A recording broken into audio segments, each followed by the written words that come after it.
So, a new report out of Korea says something unusual is happening across all four Galaxy S27 models. And if that's true, it completely changes how Samsung has been building its lineup for years.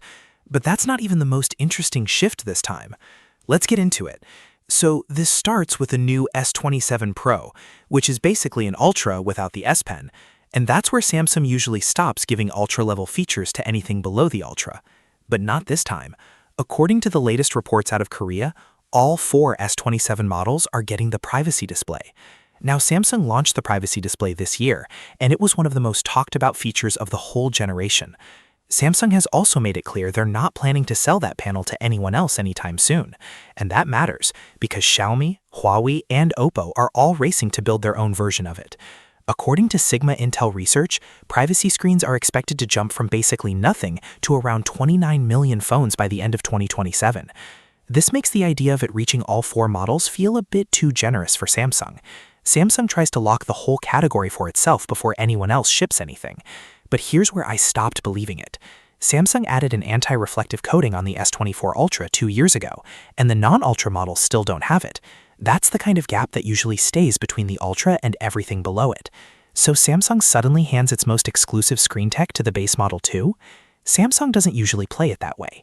The S27 is still months out, and none of this is locked yet, so take it with a grain of salt. But the display isn't even the real divide this year, because Qualcomm isn't making one flagship chip this time, it's making two, and the Pro and Ultra get the better one. But here's the awkward part. According to reports, the standard chip could actually perform slightly worse than last year's chips, so the cheaper phones could even feel like a small step back. And here's where it hits your wallet. Those 2nm chips are more costlier to make, and that lands straight on the price. And most importantly, depending on where you live, you might pay full flagship money and still not get that Snapdragon at all. That's where a lot of people won't be happy with this lineup. To be fair, all three chips do share one thing, UFS 5.0, the fastest storage yet. But don't count on it.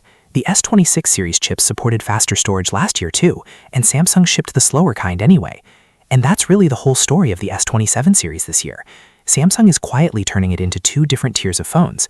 A privacy display reaching all four would be the rare time Samsung actually broke that pattern, which is exactly why I'll believe it when I see it. And if you think Samsung's playing games with the S27, wait until you see what it's hiding in the new Z Fold 8 teaser. You can watch that full breakdown right here.